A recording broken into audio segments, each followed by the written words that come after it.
Welcome to a special episode of PatsCasts, the unofficial Regina Pats podcast. This is our annual season wrap-up episode. Of course, Matt and Chris are here with you, but today we have some special guests to help discuss the season that was. First up, we have Kevin, the unofficial Regina Pats historian. 30-some year, Kevin? Something like that. Season ticket holder? 40 years. 40 years now, congratulations. Known as @TheBlueLiner on Twitter and currently a major contributor with the Dub Network. Welcome, Kevin Shaw, to PatsCast. And next, we are pleased to be joined by a cornerstone in Regina journalism, a man that has lived and breathed local sports in our city for over 30 years, and most recently found himself as the cover model on the publication of Neighbors of Albert Street South. We're pleased to welcome Mr. Rob Vanstone. Thank you. It was the dog that was the cover model, and my wife. They were the beauty in the photo. I just kind of happened. That was a great bring article. Them along. That was fun. At my age, I'm not sure if I'm a cornerstone or a tombstone, but we'll see where it goes. With these jokes, I think it's more like tombstone. Well, you're still above ground, so Yeah. I'll check my pulse in 15 minutes. We'll see how it's going. Awesome. Well, welcome, gentlemen. It's April in the Queen City. Regina Pats have finished up the 2021-22 season, and it's come to a close. After 68 games played, they finished with a record of 27 wins, 36 losses, 3 overtime losses, and 2 shootout losses. Good for 9th in the East Division. Missing out on the playoffs by 2 points to tie, or 3 to jump into that 8th spot. So that's how it ended. And coming into this season, how did we get here, and what were you guys expecting coming into this season? Chris, you want to kick us off with that one? I think we didn't expect too much out of this team, but I think we expected playoffs. Like you said before we were recording, the three of us were thinking, maybe if that 500 mark, and it started okay, but I don't know, it really kind of struggled down the stretch here, and I think that was the biggest part. Yeah. Kevin? I was expecting the playoffs. I was actually shooting for more than 500 and playoffs, but things didn't work out very well. It felt like there was the preseason excitement with Connor Bedard, and it was hard not to get wrapped up in that and feel this team could do more than what they did. I think I tried to look back at our preseason episode, and we all kind of said, 500 and playoffs. That was our goal, and then maybe a bit of a run the year after, so next year. Just didn't come. It didn't come. I don't know, we're going to talk about how the season went and how things played out, but overall it's, I don't know, I couldn't help but feel rather disappointed leaving that rink after that final game. I mean, it's nice to beat Moose Jaw as usual, but it was disappointing. Rob, what was your expectations coming into this season? Pretty much the same as yours, and even during the season, Matt. I look at that roster, and I think that's a playoff caliber roster for the most part. I mean, how many teams in this league wouldn't absolutely love to have Connor Bedard, Riker Evans, and Stanislav Svozil? I mean, 3 absolute terrific players. Two World Junior players, and a defenseman who's a second-round NHL draft pick, and is somebody that John Paddock said next to Caden Gooley felt was the best defenseman in the league. Mm-hmm. So you've got that. You've got Tanner Howe doing what he did as a 16-year-old, etc. I look, especially when Nathan Salami came in around the trade deadline. I really liked that defense, and but I think their undoing ultimately was an inability to stop the puck.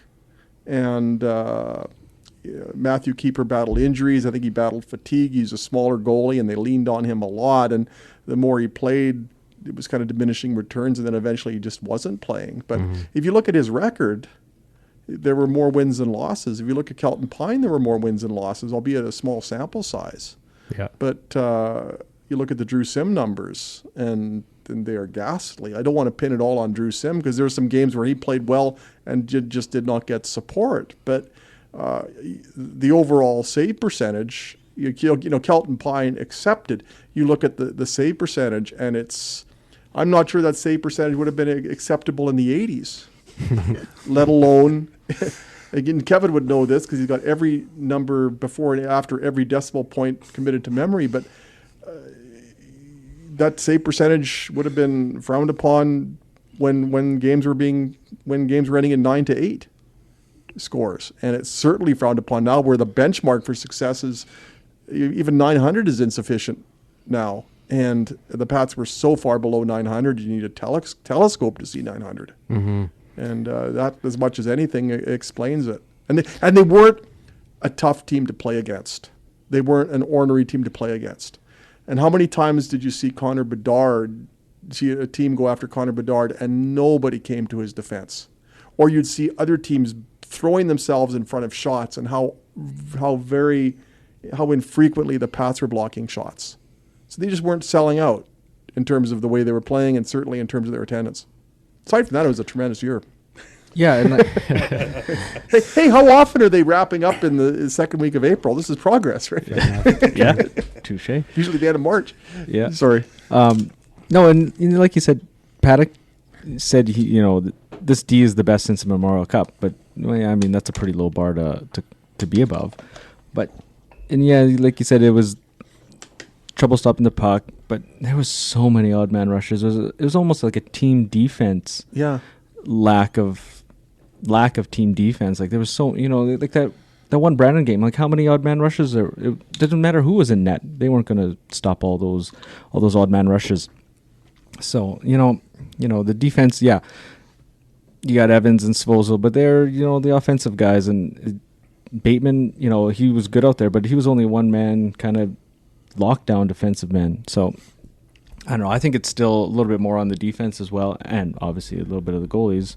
But that's my thoughts. It felt like it was those late game penalties, the 1-goal games, and when you're looking at being out of a playoff spot at 3 points, it's like how many of those games could have been the difference, right? And it's whether it's goaltending or taking that late penalty or whatever it was, it's just there's so many missed opportunities, it felt like, and it's just it was disappointing that way too. Blocking a shot. Cole Dubinsky hits the post on an empty net in Calgary. Yeah. Granted they got a point out of that game, but that's a point sacrifice. Yeah. And that's the kind of thing that just accumulated and ultimately was their undoing. They should be playing right now. Mm-hmm.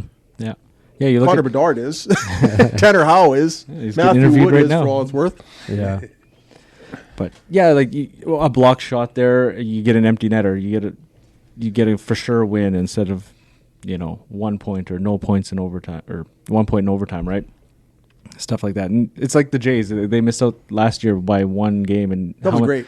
How many you think back, how many different games could have they picked up a win, right? Like it was just, and it's the same thing here. It was just like so many different scenarios could have contributed to 2 more points. Right. And there were injuries. I mean, that was ridiculous. I mean, John Paddock's health situation worked to their detriment, and their penalty killing was worse than Medicine Hats. And that I think you can also factor in injuries, and you can factor in goaltending. But their penalty killing, their propensity for taking penalties at bad times, compounded by the terrible penalty killing and goaltending. That's why we're sitting here doing a post-mortem and there's still snow on the ground. Yeah. I mean, we might be saying that in July at this rate. I mean, their penalty kill, or their penalties it's been a problem for years. I remember 16-17. They sat guys because they were taking too many stupid penalties. Yeah. If they were penalties of aggression, at least there'd be something to derive from it. But they're not, because they're such an easy team to play against, even though that's not the identity I think the coaches want them to have. They're just wasteful penalties. At least if you're gonna get a penalty, at least make somebody pay. I look back to the first game against Winnipeg, and was it Parker Burke? Oh, was it McNutt? And Adam McNutt absolutely nailed Mikey Milne, and he got a penalty for it. Yeah, but that was a penalty that I think could be used constructively, because you're sending a message in the first shift. Yeah. But how often did they have a penalty where you could even extract anything from it, and then they get scored on? Yeah.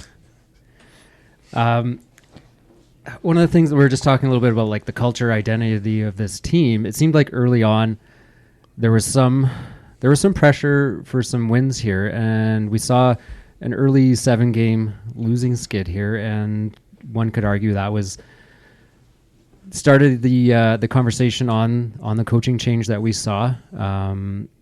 Kevin, you have some good stats here on what that change did for the team, or didn't do for the team, for that matter.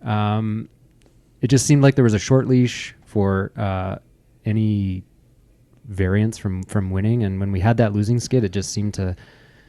I mean, if you're on social media, you saw a lot of that talk, and then it eventually did come to fruition. And but what did that do or did not do for the team?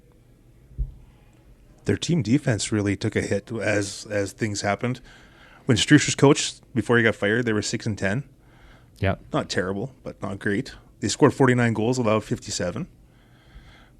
John Paddock took over, and he coached 22 games before he got his illness or whatever. Mm-hmm. And they went 11-1, 0-1. And they scored 3.95 goals but they also allowed 4, which isn't very good. And then Brad Haroff coached the last 30 games for the Pats. They went 11, 15, 3-1, scoring 104 goals and allowing 132. So they scored 3.474, and they allowed 4.4 goals against in the last 30 games. Mm-hmm. And Kevin broke down at one point the save percentage under Brad Haroff. At one point, I think it was 8. This was about a week left, I think, in the season, and you quoted me a number of 849, was it? The save percentage under Brad Haroff was 849. Like, I mean, I don't think you can expect Brad to go in and stop the puck. Coaching changes mid-season always do seem like a risk. We've seen professional teams to be able to adapt to it and whatnot, but I don't know. What's your opinion on a junior hockey team change that they've had some stability with for the last little while, and then change in the mid-season, or even it was early season, really. I didn't really realize it till I started counting it up. There's only 16 games that Dave Strush was here with us. I don't know. What's your opinion on that with a junior hockey team? And I mean, now we've seen how that experiment played out, and it didn't work very well. Well, it depends who you can bring in. I mean, you look at the Winnipeg Jets, and you Paul Maurice leaves, and then you get Dave Lowry coaching the team, and look what you get. Yeah. Sorry, my bitter Jets fan came out there. You look at Swift Current early in the season when Dean Brockman stepped down, and they seemed to play better under Devin Prott, and they made a pretty good run of it. And they're going to have they're basically the whole Canadian under 18 team now. Mm-hmm. But I think what made this situation unique is very seldom when you're making an in-season coaching change do you have a John Paddock available. Yeah. And so you got a 2-time WHL Coach of the Year that you can just install. I don't think that by any stretch of the imagination that is something that he wanted to do, but I think the hand got forced there. And it's the unknowable answer, but how would this team have played over the course of the season with John Paddock coaching them for the entirety, especially if injuries aren't a factor? Because you can't get a better coach in major junior hockey than John Paddock. Yeah. And I think that's a bit of I think his absence, and I'm not saying this at all to disparage Brad Haroff. It's just that John Paddock is an elite caliber, a proven caliber. He's coached the National Hockey League. He's coached the American Hockey League. He's tremendous. And that illness, I think, as much as anything, the paramount consideration is of course John returning to health, and it sounds like he's en route to that. But one of the consequences, I think, was probably a playoff spot, because you look at it, you think, well, that about 2.5 months without John Paddock, certainly they can pick up 2 or 3 more points with John Paddock coaching the team over that duration. Yeah, I agree. I just I question if Brad was ready to step into that. I mean, obviously he started the season as an assistant coach, and then just to get thrust into a head coaching role, that's a big step for someone to take, and not in mid-season, not necessarily have been mentally ready for that. Yeah, I mean, he's been around this team long enough, right? So, but it is what it is, and I think, like I said, it's a total team defense, and they brought in Ken Schneider. Now, maybe they thought, we need some more work on the defensive side of stuff, and I don't know if it obviously didn't improve during the season. Mm-hmm. So, and I think Brad was running the defense with Strush here, and where Strush ran the forwards. So I'm not 100% sure exactly, but I know Strush did the power play and stuff like that. So it seemed like Strush was the offensive guy and Haroff is the defensive guy. So I don't know what you take from that, but it's obviously you look at the goals for and against, and overall they were fourth or at 10th in the league in goals for, and fourth last in goals against. Well, they scored more goals than 4 teams that made the Eastern Conference playoffs. Exactly, by quite a margin. Mm-hmm. And that's an indictment of the rest of the team or the other elements of the game. And we talk about injuries, but as problematic as injuries were, that didn't prevent them from scoring 240 goals. No, and so they scored enough to make the playoffs, and they were double digits ahead in goals of the 4 other teams that made them. But they just, I think their problem with goaltending is that they couldn't play 2 of them at once. Maybe that would have been an improvement. My goodness. Yeah. Or have that little thing that they had during in the intermission where you got to hit that little slot, right? Yeah. Well, that wasn't big. That wasn't small enough either. People were hitting that all the time. That's but generally that's the best goaltending they got all year. A piece of plywood. Good. So it sounds like we've been talking about a few of the disappointments here, and it's hard not to when your team doesn't make the playoffs, especially like we said. We had a feeling that it was a playoff caliber team going into this season. It felt like it was something that could have and should have happened. Let's talk about some of the surprises. More of on a positive note here. Kevin, who is a surprise for you this season? Something unexpected in a positive surprise. How about Tanner Howe's 26 goals? I would say that would top most of our list. Yeah, Tanner Howe coming in 27 goals. Sorry, 27 goals. And 1 goal in his first 10 games, and then he just went nuts. Yeah, and it was he kind of, I want to say overshadowed, but almost a little bit overshadowed Connor Bedard for that stretch there at the beginning of the season where Connor was not, he was not what he became, and a lot of eyes were on Tanner Howe, and that was a really pleasant surprise. I think it helped maybe Connor avoid some of the spotlight and have to own some of the losses. And Tanner Howe was just fantastic surprise this season. And I don't know what more you can say about him, but he's setting himself up for a really good junior hockey career and maybe further. He's just looks excellent out there and just been such an addition to this team. And a bright spot for the future of the Pats too. Yeah, definitely. And got to shout out my friend Dana Dirks. # come for Bedard, stay for Howe. Yeah. He's a PA guy, so he knows all about Howe. So, but yeah, I think Bedard was really working with him on the power play there, and Howe was reaping the rewards of Bedard not scoring. Like Bedard was really setting him up a lot. Obviously, there was so much attention on Bedard early in the season, and yeah, maybe he wasn't scoring at the pace that we thought he should, but Howe was almost picking up that slack earlier in the season, right? Yeah. So for, unknown to us, 16-year-old to come in and do that. And we started to see some of that lately, but it was just excellent to see that. Not a huge sample size like we said, but how about Kelton Pine coming in? Again, giving some glimmer of hope for the future for the Pats and going into next season with some of those struggles that we were discussing. Nice to see some hometown talent coming up through the PatsCasts organization. And how about on the blue line? Any good surprises there? Happy? I like Luke Bateman. Okay. There was even the game against the start of the third period in the second last game against of the season against Winnipeg.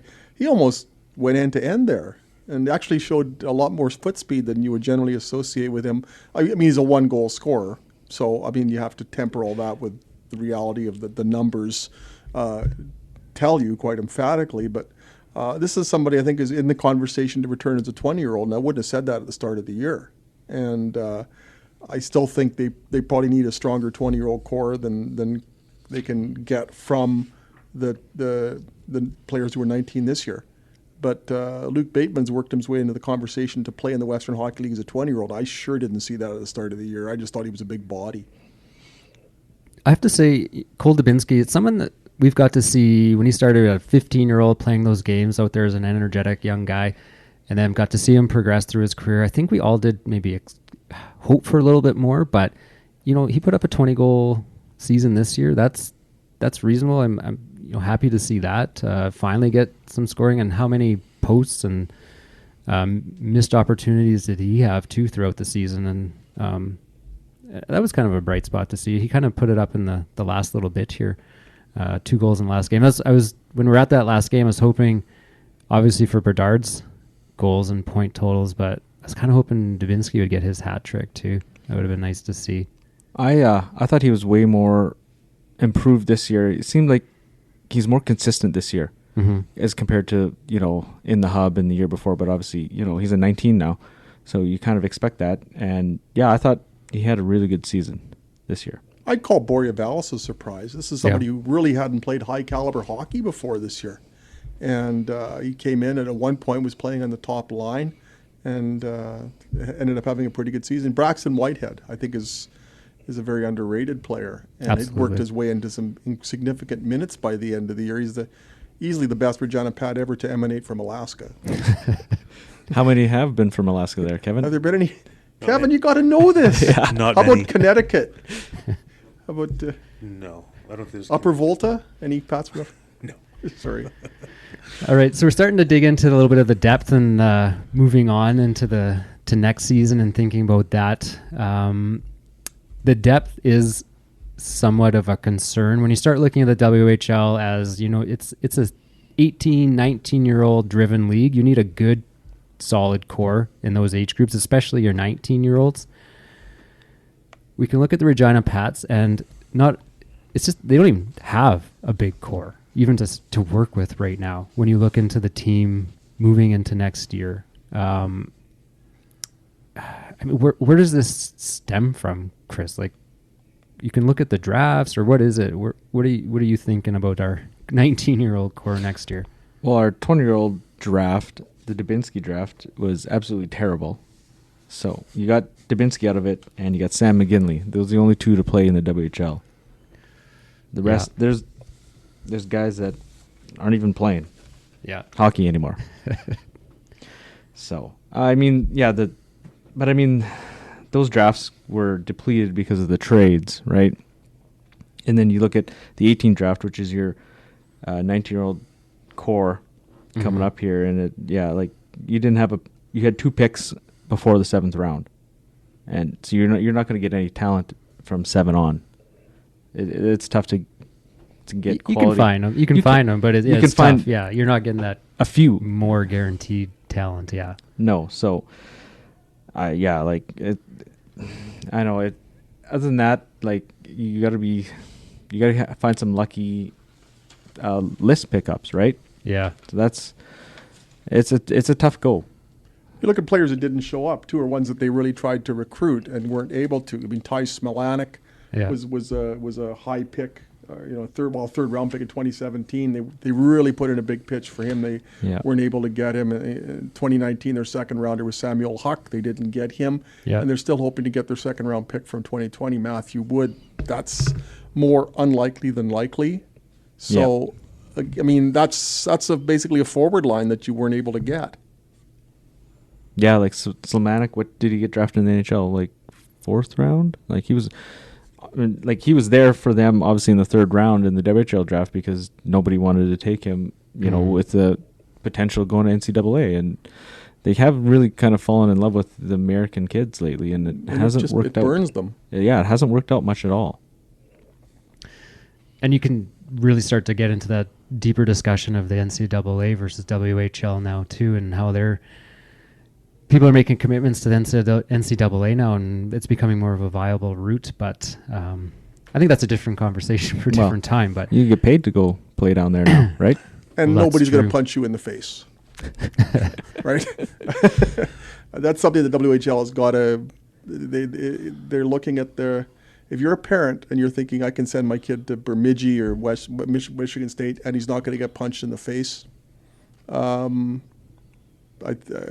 Granted, fighting is as prevalent as it once was, but if I'm a parent, I would look at the U.S. college hockey option, not only from an educational standpoint. I think the WHL educational package is very sound, but until you eliminate even to a greater extent than you can, the absolute, the old school mentality completely from junior hockey. I wonder if that's going to work against them. Yeah, I mean, That's like my tangent and my soapbox for the day. Well, you mean even see the inconsistent reffing, right? Like you look at Bedard in that what game was that, the PA game? He literally got tackled in the corner and there's no call. Like, and the cross checking and all that stuff, and they take two guys. Well, it doesn't stop when you take two guys. Take the guy who started it. Yeah, and that talk. You know, you hear it at the NHL level, and you heard it with Austin Matthews and everything. But it happens. This is the best player in the Canadian Hockey League, and he's 16 years old. I don't think you need special treatment, but at least call what should be called. Yeah, exactly. Right. How long is the NCAA season? How many games? Is it comparable? 30 something. Yeah, no, it's pretty It's not short even because it's a comparable then. weekend. It's a weekend style. So then, even if you're thinking risk for injury, that that just less games. You fly as opposed to bus in most cases, right? Yeah, because some of those conferences they're a widespread on the map, right? There's lots of travel there. Because I mean, Arizona State. You look at Arizona State; they're an independent Division I team, so they got to go all the way to the East Coast to basically play all their games. And there's more top end players, going to Arizona State now. It's interesting. So what do they have to do to address this? We have a draft coming up. Obviously, that's not going to help for a few years. If they want to make a run, if they want to be competitive, what are they going to have to do going into next season? I mean, do you trade that first pick this year? That's the big talk. And if you do, and when are you doing it? And it's scary because it's almost, I think you could draw some parallels here between next year and the 2016-17 season or the 2017-18 season, is in that you've got this year that is going to be the culmination of something. In the case of the 2016-17 team, that team kind of matured ahead of schedule, and they were looking at Sam Steele's 19-year-old year as the peak year, but they ended up winning 52 games when Sam Steele was 18, and then they've got the Memorial Cup here the next year. So you had 2 years where they're just shoveling everything at those years. In some cases, like the Josh Mahura trade, they were able to get a couple of years out of a tremendous player. But if you want to maximize the return on having Connor Bedard for almost certainly one more year, are they in a situation that is comparable to that of 2017 and 2018? And if so, are you looking at a protracted drought? And we've already talked about the Bantam draft, or pardon me, the prospects draft consequences. Are you looking at a comparable drought as a consequence of going all in with Connor Bedard? And if you don't go in with Connor Bedard, then what are you doing? So they're facing a real conundrum, and I think they've been through this before. The benefit is that they've got John Paddock, and John has been through this before. He knows how the game is played, but they got to make some decisions pretty quickly onto how many chips do we throw in the table next year. And I think it ultimately comes down to, if we're not going to throw all the chips on the table with Connor Bedard, then you throw Connor Bedard on the table. Yeah, and who does that get it? There's so many conundrums that they face. This is the most intriguing Pats offseason I can remember. But you're thinking of it from a hockey standpoint. What about operations standpoint when you're thinking selling tickets and how half that building has 98 on their back? If he's not there for that full season, or even at, who knows, the start of the season, how long are you going to take to regain the trust and get people back in the, if they spend all their money, or not all their money, but a bunch of money on season tickets this year with the thought of, we're going to see Connor Bedard for 34 games. Oh yeah. And they I only haven't see thought him, of it from that standpoint. You're going to have a revolt. and then they only see him for 15 or whatever they get before trade deadline at the very best.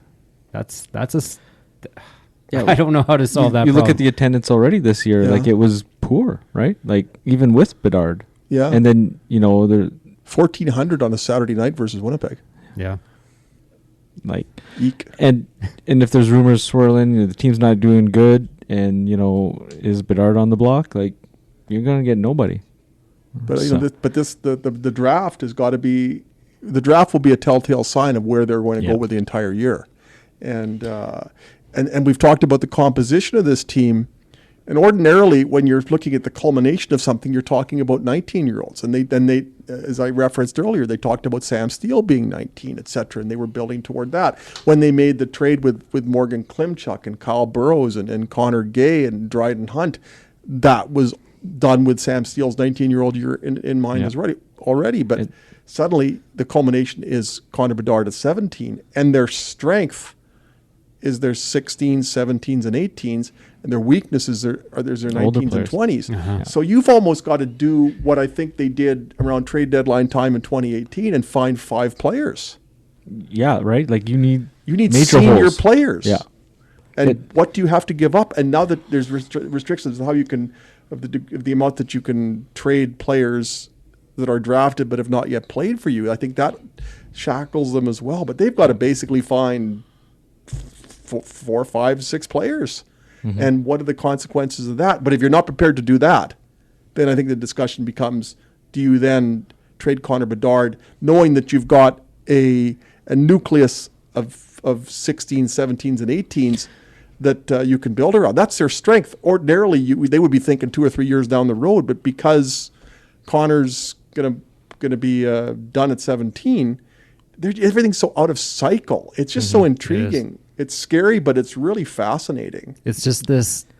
It's almost cruel that Connor Bedard's so good that he won't be. He'll be here for one more, or in the WHL for one more year, and then be in the NHL, right? Yeah, Winnipeg, hopefully. Please tank Chevy. And keep Dave Lowry. I want Connor Bedard coaching for playing in Winnipeg. Sorry. And Harif alluded to that in his post-season wrap-up. He's like, yeah, our core is our young players instead of being the older group. And yeah, you can build on that, but that's the thing. Then you got Bedard. What do you do with that, right? Like it's I've never seen anything like this.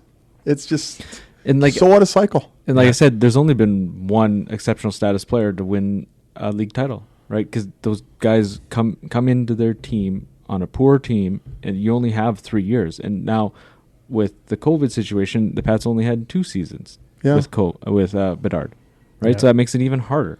Yeah. Like plus, you miss him at World Junior, so you don't even get the full season there. Exactly. Like I think that's what Matt was alluding to. Maybe he only plays 15 games here before the trade deadline. Yeah. Right? Kev, is there any historical precedent for what we're seeing? Absolutely not. Nothing. Nothing even comes close to this. And you can't, right? He's the first exceptional player in the WHL. Obviously, the first Pats player in this situation. And it's just, have we ever had anyone, though, that has been talked about being drafted in just finishing their 17-year-old year and then going to the NHL at 18? In recent memory, at least? You know, I mean, have they lost anybody to the NHL at 18 before? Not for a long time. I mean, they lost. I'll always wonder, this is a bit of a tangent, but you look at the 83-84 team that was 12 seconds away from winning a league title. And Gary Lehman played in Toronto, or Gary Lehman was in Toronto that year as a 19-year-old. They didn't play him much. And Nevin Marquardt was in Boston as a 19-year-old. Take that 83-84 team and add Nevin Marquardt and Gary Lehman to it. And they win. The 52 wins that they got in 2016-17 are not a team record because that 83-84 team would have won 60. Mm-hmm. And but I'm trying to think. I mean, how often do they lose an underage player? There's examples of it, but to lose somebody at 18, I mean, it happened. Cole Sillinger makes the NHL at 18 years old, so there's no way on earth that Connor Bedard's not going to. Well, you look at how many first-round picks have they had just recently? Like hardly any, right?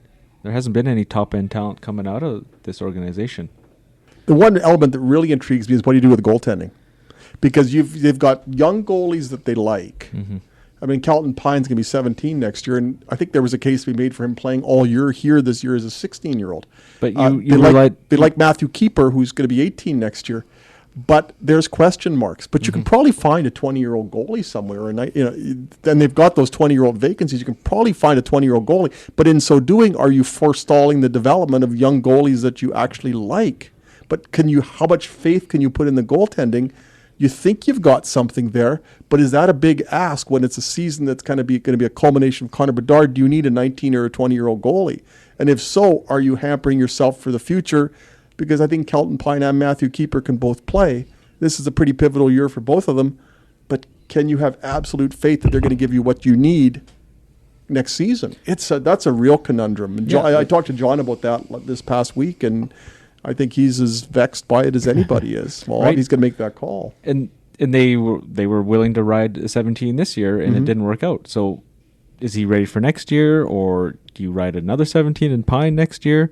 They tried the Ross situation, which I think was a terrible decision, and ended up costing maybe some development of the keeper. Right? He should have been playing every game last year in the hub. So Yeah, what was there to lose there? exactly, And, right?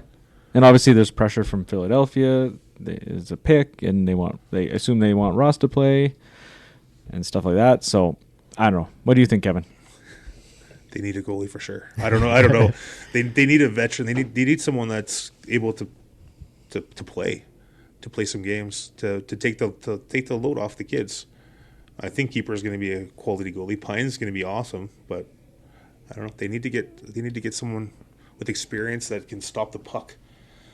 And Pine at 17, I think there's a better case for saying, okay, you can make him your 20-game goalie and play somebody else 50 games or what have you. But it's a bit, what do you do with Matthew Keeper, sort of in that middle ground at 18? And I mean, Central Scouting has identified him, or at least had at one point. So there's obviously something there. But I look around and I see what some of the 20-year-old goalies are doing in the SJHL, and I think, man, if the Pats had gotten goaltending like that this past season. I watched Spencer Welke at the end of the year, and I thought, man, if they just kept Spencer Welke, they're sort of in no man's land with goaltending, and having it been with it being such a liability this past year, how do you stand pat there? But if you don't, then you're just blowing up your developmental system. But everything's out of cycle due to Connor Bedard. I'm not blaming him. He's like you said, Matt. He's just too good for his own good. Yeah. Too great for his own good. Oh, by the way, Kevin was mentioned as the unofficial Regina Pats historian. He is the official Regina Pats historian in my books. There's no asterisk or qualifier before Kevin Shaw. I don't know how many times I contacted him this year asking a question, and something that would have taken me weeks to look up because I'm not very smart and I don't have the kind of resources he does, and he can just find it in an instant. A former NHL and Pats coach contacted me this year and was trying to find out what number a backup goalie who was a backup goalie for like 2 or 3 games in the late 60s or something wore. And I had no idea that the guy even played for the Pats. I said, well, contact Kevin Shaw. And Kevin, it was like asking Kevin, what number does Connor Bedard wear? There's nothing like this man. Honestly, I mean, the Pats should actually hire him. Like, anybody should hire Kevin Shaw. I am the biggest Kevin Shaw fan ever, and he's got a wonderful dog. I said in our group chat, I'm like, look at this great article from Rob, and then Kevin's like, yeah, I helped him out with that one. Yeah, it was all the stats one, the before and after, the coaching and all that. Oh, and I did attribute it to Kevin. I obviously missed that. Well, I go out of my way to attribute it to Kevin because I am incapable of doing my own work. Like, it's ridiculous. I've never seen anything like this. That's my absolutely untempered admiration for Kevin Shaw. Thank you. I mean, we have such nerdy conversations too. Kevin and I can talk about things in the press box that nobody else in the world would care about, and we're totally engrossed. I remember, I'm going on a bit of a tangent here, but I did a story on him early in 2020, and I just thought it was cool that this person was so consumed with Pat's history, and being a history nerd myself, I thought this would be a cool story. So I went over there. We sat in his basement for like 5 hours or whatever. I think your mom and dad offered me supper, which may have completely left the entire family bankrupt had I taken them up on the offer.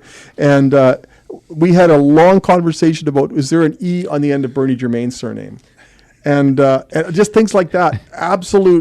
It was fascination just sitting down and talking to Kevin Shaw. If you have even a modicum of interest in the Regina Pats, there's nothing like Kev. Just an absolute gem. Absolutely. Like Chris and I, we've only started following really in depth the Pats the last few years and kind of just started this for fun. But Kevin is the true knowledge base of Regina Pats history and interest and passion, I think. And yeah, it's been nice to get to meet him over this, and we've met a few interesting people with this. Yeah. And it's been a fun journey. Sorry for that tangent, but he just this is a man who needs some love. Absolutely. So speaking of love, let's talk about some of the Pats that we identified through asking some of our peers and some of those respected people as some of our highlights through this year. We'll start off with maybe the obvious, the MOP. Do we even need to talk about this? Most outstanding Top player. forward next. Yeah, well, let's go. How about Bedard obviously wins that, but how about going a little bit lower into that? So number 2, we had Evans with 15 points, Howe with 8, and then Svozil getting 1 vote for most outstanding player. The way we did this is we asked for the top 3 and then assigned some points to them for each spot that they were rated by who we gave this poll to. Top forward, of course, Bedard, unanimous decision. Howe coming in second, Nyhoff in third, and then Dubinsky with 3 points in fourth. I don't know if there's any argument there. Everyone's pretty... I really like how Logan Nyhoff turned into a player who could do so many things. I thought his ceiling was 10 goals, like permanently, when I first saw him play. And he just kept improving his game. Yeah. I wouldn't bet against him playing in the National Hockey League one day. I just think he's going to keep punching above his weight. Mm-hmm. Yeah. I hope he does. I mean, my goodness, what a tremendous person. The things he's done in the community, despite the fact that he really got a raw deal as captain through no fault of his own. The first year he's a captain, it's the hub year. Mm-hmm. So I think a lot of people just did benefit from having Logan Nyhoff around them as much as they could have, because this is somebody you just want, where you want osmosis to take effect for 68 games plus playoffs. And then this year, I mean, he was injured for a bit, and there's still limitations as to what he could do in the community. But it didn't stop him. Didn't stop him. When at a time in this season, I mean, they lost that game 6, and you talked about it on your previous podcast with the 6-1 loss in PA. That just felt like the season was over right there, and essentially that was the one that killed them. But what do? They go into Brandon, and they're missing Evans, they're missing Svozil. They're missing any realistic chance of making the playoffs. And what happens? Logan Nyhoff goes in there and scores his first WHL hat trick. Mm-hmm. And I mean, he just kept at the end of the season, when the Pats actually restored some hope, there was Logan Nyhoff still scoring goals. Mm-hmm. Yeah. And one of the absolute tremendous people in the history of the franchise. And but he ends up taking over. You know, he starts playing full time as soon as they start the rebuild. Yeah. And then the years where that should be the culmination of his junior career, one of them is basically strictly for show, and then this year's a disappointment. And I'm so glad he got an NHL or AHL contract to show for it, because it just gives you some faith in humanity that happened. Yeah, you really seen his offensive output last year in the hub there. He really stepped up his game offensively, and yeah, it's an all-around game. And a couple of shows ago, I likened his game to like a Boyd Gordon, Mm-hmm. right? Like, he'll just win those faceoffs. He'll be that third line checking hard worker and can chip in a goal or two here or there.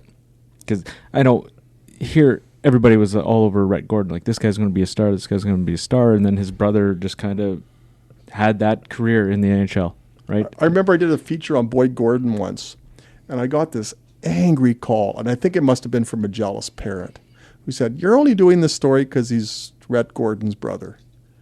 And I said, well, partially, yeah, but he's a pretty good player. Boyd Gordon's never going to, like, how much money does Boyd Gordon have in the bank now? What kind of career did he have? You know, it's a self-made player. Yeah. And somebody who just did so many things well. Mm-hmm. Nothing really exceptionally. Nope. But that's the kind of player I think you can get with Logan Nyhoff. He's just going to keep impressing people. And he's going to get every chance in the world because people like him. Mm-hmm. You know, he doesn't come in there he came in here as an 8th round draft choice. He's going into the pros as a non-draft choice, but people are just going to like him instantly. Mm-hmm. And after getting the raw deal he received, including in the winter of 2022, he sure deserves to spend an entire year in San Diego. Yeah. I want to go down there and cover it. I'm going to see if I can get away with this. Yeah. And then I think even a Whitehead is almost the next kind of guy in that kind of line, right? Like you can see him. He was out there later in the season in those important face-offs, playing important minutes and stuff like that. So I think he's kind of maybe the next guy in that kind of line. Absolutely. And the Pats recognized Logan Nyhoff too with the Unsung Hero Award and the Community Award. So he's going to be the guy, like you were saying, Rob. He's going to sit in an interview with the team and the GM and stuff like that, and they're just going to be so impressed with him and just want him around, at least give him a shot to show what he can do. And he seems like the kind of guy, he's almost like a Rudy in a sense. Like he's just going to keep trying and trying and trying until there's no way to try anymore. And it's just absolutely the door is closed, but he will just keep on giving it and going for it, I think. Well, you look at his proficiency in the face-off circle, and if you want somebody to win a draw, I almost wonder if he's going to be sort of like the long snapper in football, where you can have a long career by mastering a skill. Yeah. And now, I think a niche skill. I think Logan Nyhoff's contributions can far transcend, snapping a ball to the hockey equivalent of snapping the ball to a punter or place kicker, but. He's got some real intangibles there, and he's got that proficiency in the face-off circle. Now he's going to be trying to win draws against pros, and there's a lot of guys who are good, but he's just going to keep getting better. Mm-hmm. You look at the amount of time he really had to hone his skills. He's had no playoff time. He had a reduced season in 2020-21, which was basically 2021. So... I mean, how many games did he miss out on playing at the junior level, despite playing in parts of 6 seasons with the Pats?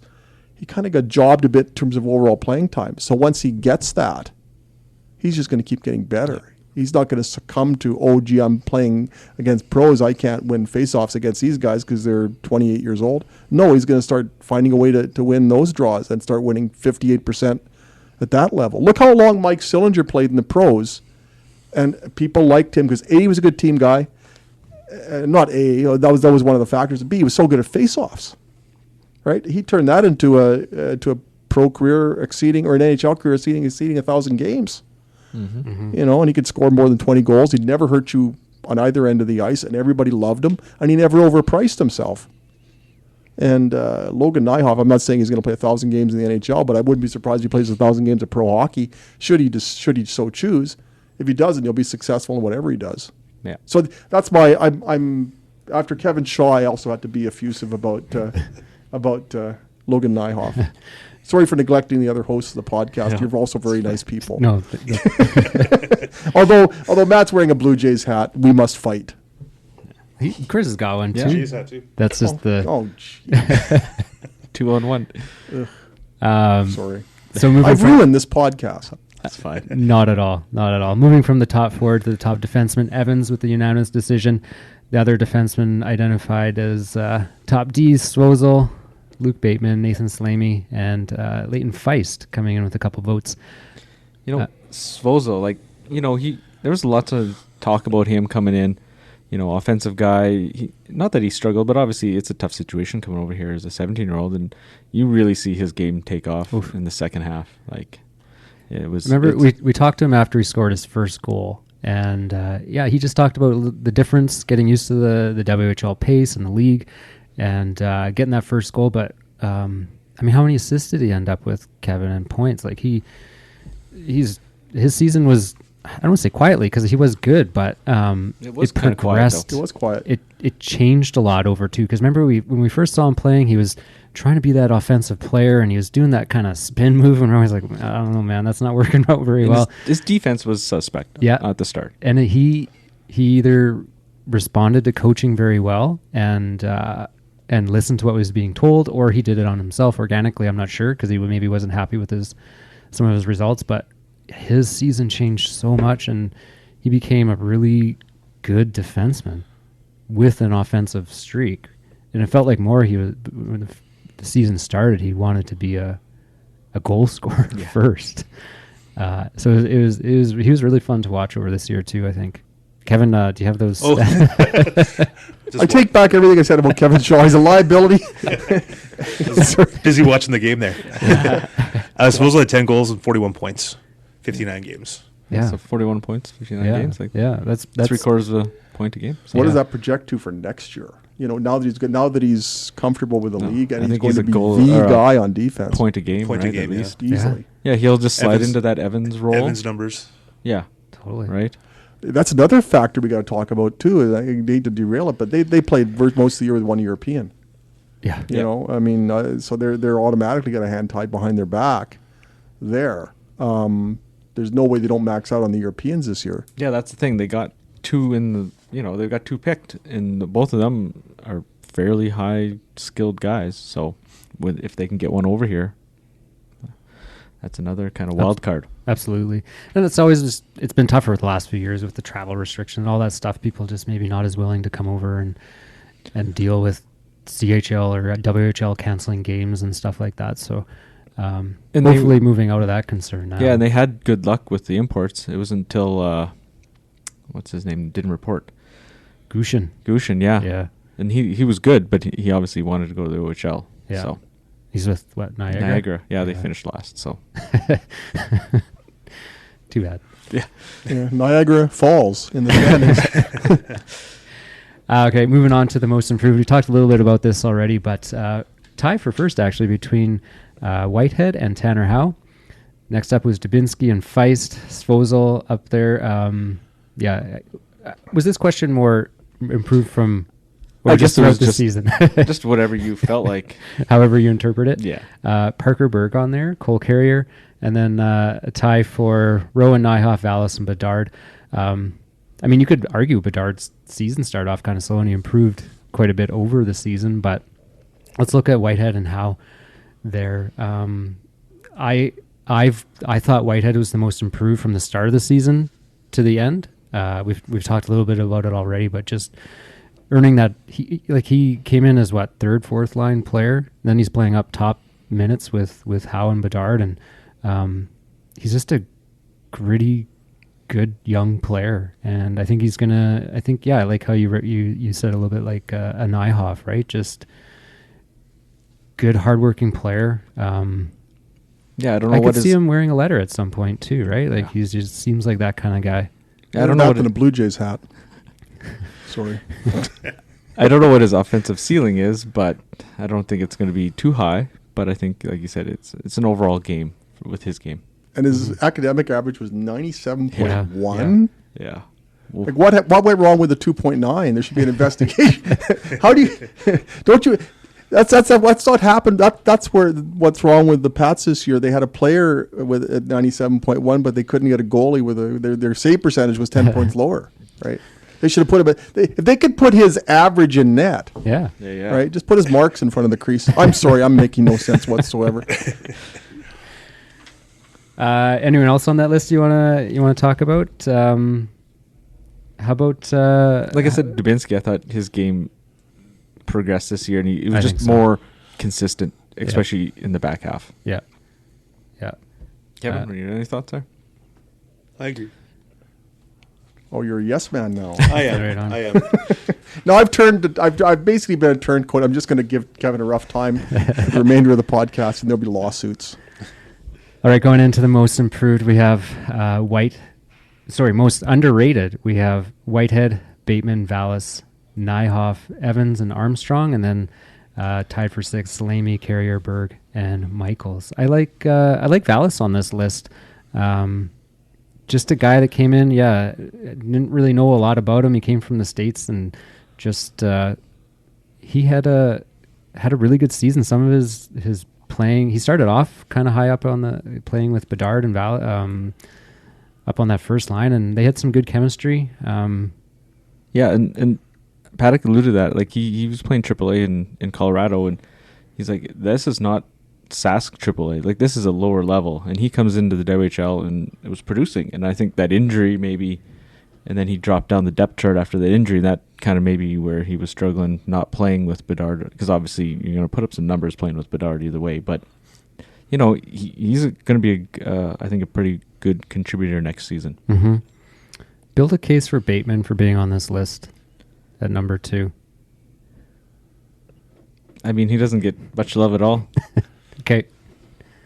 I mean, I think he's been that's solid. Totally legit. Yeah, Okay. he's just a solid, like I said, stay-at-home defenseman, nothing flashy. You see the odd rush he was trying. throughout the season. I would like to see maybe him not do as many of those rushes. I think he's a good stay-at-home defenseman. Yes, and I'd like him to stay at home. Personally, I just by now you're wishing I was a stay-at-home podcaster. Sorry. No, I mean, we can't agree on everything. I like his defensive game. I think that can be what he can do, but yeah. He was that big body, that hard to play against kind of guy where there's not much of that on this team, right? And you got to have someone, right? You can't just get run over all the time. Yeah. Yeah, no, he's a big guy. He's good to have on the team. Absolutely. I agree. Well, this question, we talked a little bit about this in our biggest surprise earlier on, but having Howe as a unanimous decision, I don't think we all obviously agreed on that, and that was excellent. Vallis. And it sounds like the team kind of knew what they had once he rolled into the hub last year. It seemed that he grew from his 5'3", whatever they drafted him at, to 5'8", and they saw the skill just those last few games in the hub, and they didn't think they were. I don't know if they knew they were going to get this out of him this year, but they had an idea that they were going to have. They had something.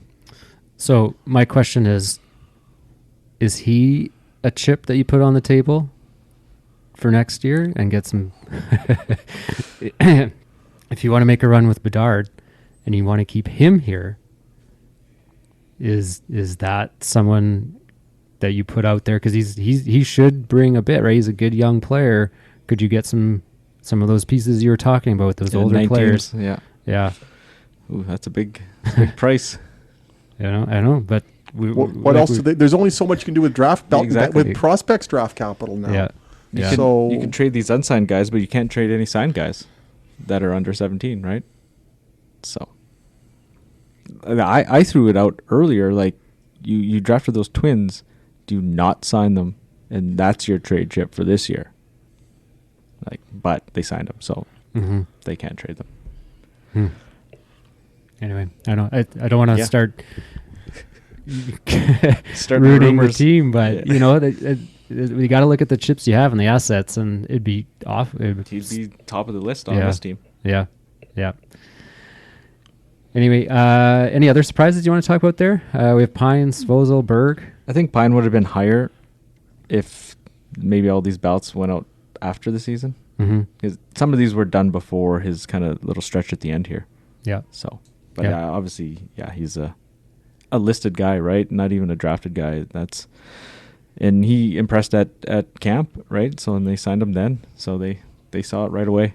Well, wasn't Kevin part of the Kelton Pine lobby really early? Yes, I was. I said he was the best goalie at training camp. I thought he was the best goalie at training camp. And weren't you a Welke guy too? I did like Welke last year at the hub. So, why aren't you the goaltending consultant in addition to being the alleged unofficial historian? I don't know, but I liked him right at training camp. I thought he should be on the team, but that was just my opinion. Everyone's got one, right? Yes. So speaking of opinions, that wraps up our PatsCast polls. Let's get some opinions going into next year. What are we going to? I know we got, like we were saying, the draft's going to kind of, how they do in that is going to say how the season's probably going to look. We're ahead of that right now. What's your prediction for next year? Kevin, start us off. The pressure's on Kevin Shaw. We're all going to feed off this. I don't know. There's not much to feed off of. But we've already discussed that the team needs improvements all over the place. So, I don't know what they can do. The draft is before the playoffs are even really getting going. When's the draft? The 22nd? Yeah, in a month. Of May, 22nd of May. And it's not long from now. The playoffs are still going on, so what can they do with the draft picks? Can they trade them to any teams for players? It'd be pretty hard to do that. So that are still playing. Kind of ties their hands there. I never even thought of that. That's a good point. That's a really good point. So how do you trade your first round pick if they were to trade their first round pick to a team that could still be potentially in the playoffs? Or any trade, I want this player, but he's playing. He's still how does that playing. work? I mean, or you go to that Q style where there's always those futures, right? Yeah. The whole trade situation in the Q is totally different. We'll give you a first rounder in 2048. Or that too, right? It's so ridiculous. But it's some of those trades, what Bathurst did they got Dobson and all this, and then they made some more trades and like, okay, yeah, we'll give you Dobson as soon as the year's over, right? And he's gone. Like it was literally just rental. Stuff like that. Like it's already set up. Like he's gone after the season. Like it's a totally different world out there. And there seems to be an attitude in Quebec too that okay, if somebody has a chance at winning the Memorial Cup and doing the QMJHL proud, I think there's almost like you're almost duty bound to help them out. Whereas in the WHL, it's outlaw rules. Every man for himself. And it's just it works to the detriment of the WHL, the Memorial Cup. There's been a lot of talk about why has the WHL struggled in the Memorial Cup for a number of years. Well, I think there's just a different mindset in Quebec versus Western Canada, and they're more apt to help each other out. And there's also different trade rules. Yeah. So you can trade a draft pick like. How far can you trade ahead? There's no cap on how far into the future you can trade a draft pick in the QMJHL, as I understand it, right? So, yeah, I'm not sure. I know the GMs who are making those trades will never have to answer for not having that pick. Exactly. I know the OHL they've limited it now, right? They're slowly bringing that limit down. It's 5 years out or whatever it is, and so you can't do those decade-long trades. Aren't there different numbers of 20-year-olds too? No, I think that's the same. Is it the same now? Because at one point it was two. It was on OHL at two, isn't it? I think it's all. I think they're three. They're the three now. It's three across. See, the OHL too, though, you can't trade your first round, so you're always guaranteed a top end pick, no matter what, right? You can't trade that first rounder. So every team every year has got somebody coming in that should be. But I think you should have more uniformity if you're ultimately playing for a national championship, and these leagues have to merge. Should they all be playing by the same rules, fundamentally? There's been a lot of talk about that, right? The OHL, they pay their imports, right? So how do you compete against that? Exactly. That's why you can't get a Goosh in here, right? Because we don't pay them or can't pay them or whatever the rules are. So, and even just the structure of the draft of when they draft their players, right? Too. Yeah. We're drafting a year in advance. Yeah. So you're drafting a younger player. It would be nice to see an older player. Then you get that extra year of knowledge. Like, is this guy going to pan out? Because it's such a crapshoot, right? And I've heard in Ontario they actually pay guests for podcasts, and that doesn't happen out here. No, it doesn't. So you're going to hear from my agent, okay, who has no credibility whatsoever at Clouds. Kevin's my agent. Kevin, deal with this. Good. Well, does anyone want to take a stab at a prediction? At least give me a record. Ooh. Numbers on the board. Yeah, because then we have to reference this next year at this time and say, how wrong were you, Kevin? I think they're going to win 50 games next year because I think they're going to throw all their chips in there. And it's not only the Connor Bedard factor, but if you look at the fact that John Paddock is nearly 70 years old, and let's hope his health returns to the point where he can coach next year. Yeah, that's a big... But if so, you're still looking... John Paddock probably... He said when he took over on November 18th this year and this past season and next. But you got to think that's as far as he's going to coach. So you got a two-time WHL coach. You basically got the Connor Bedard of junior hockey coaches on your team. So do you not want to max out in the final year or what could be the final year of John Paddock along with the final year to Connor Bedard? That's an asset that's not going to be part of the organization, at least in that capacity. John could be the GM for 30 years, and I hope he is, but I don't think he has designs on coaching for a long time. Otherwise, he wouldn't have handed it over to Dave Strush after the Memorial Cup in 2018. So this is a short-term thing for him coaching. But if he's going to be your coach, I think you got to throw the chips on the table too. Otherwise, you're wasting a year of John Paddock coaching. So, and you look at the St. Louis Rams, maybe that's just in vogue now where you just do what you can if you think you've got that shot. And if you've got to find 5 players to make your team reputable, it's not like they haven't done that before. They did it in 2001. They did it in to a degree in 2017, and they sure went nuts on it in 2018. So why wouldn't they do it now? Because you've got this centerpiece, and you don't want to think 20 years from now or 10 years from now or 3 years from now, geez, why didn't we max out with Connor Bedard? You might never have a player this good again. And I agree. I think the past history of this team and the decisions from the top indicate that I think they're gonna make some moves and they're gonna go for it this year. And I think the other factor is the Sean Semple factor. Yeah, that's what I'm referring to. I think he wants to win, and he will do what it takes, and he'll He'll sacrifice it. Yeah, he'll he'll eat sacrifice the future for poor- it. And don't they owe that to the fans? Especially look, ticket prices are. I mean, even ticket prices went up for average of 19. They were $19 per seat on the average. They were 23 this past season. If you're going to ask fans to pay that, and then there's another increase coming this year, a reclassification of some of the seating. If you're going to ask for that, you'd better give them something. And I just think either scenario, there's all sorts of holes in it. Like there's no perfect scenario here because everything's so out of cycle with your younger players being your core when the mentality because of one of those younger players is win now. So I think they just pull out all the stops and try and make just an absolute thriller diller of a year. Thriller diller is an old term from 1950s NFL videos. So you watch Charlie Connerly or Norm Van Brocklin throwing touchdown passes in the 50s, and it's a thriller diller between the Bears and Packers. So that's a new one for me. Yeah. Sorry. Nope. I've destroyed this podcast. There's no way I should be paid for this. Good. Chris, you got to give us some numbers here too. And a thriller diller, please. Okay, I'll go 38 wins. Ooh. 38 wins. I want that by Christmas. Clearly. I don't know. Get in the play. Okay. I don't. Yeah. Okay. I agree with Rob. I think this organization is going to want to win. I think they want to sell tickets, and I think they want to make some money, and I think they're going to do it by mortgaging the future again. I think what was our record in the Memorial Cup year, Kevin? It was kind of the tale of two seasons, though. I remember we weren't very good going up into the Christmas 40? break.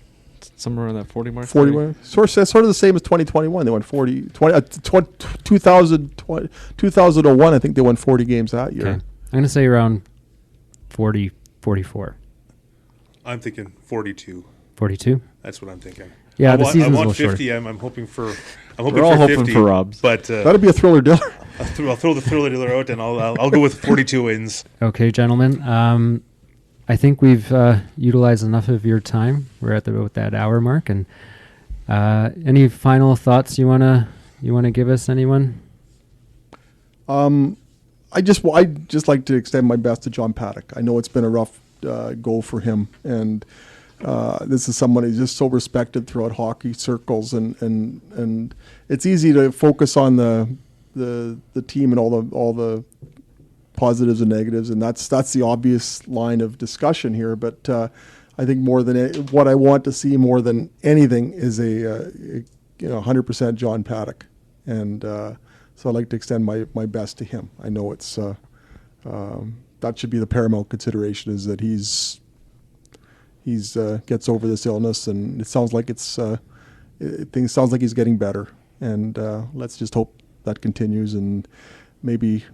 He's doing podcast. Maybe he's a podcast guest next year, and I don't know if John listens to us, but I do want to thank the Pat representatives that we have talked to, Dante, Nathan. They've been so excellent to us, giving us some press access, and just really, it's been a lot of fun for us to be able to kind of take that next step and get into those press conferences and things like that. So.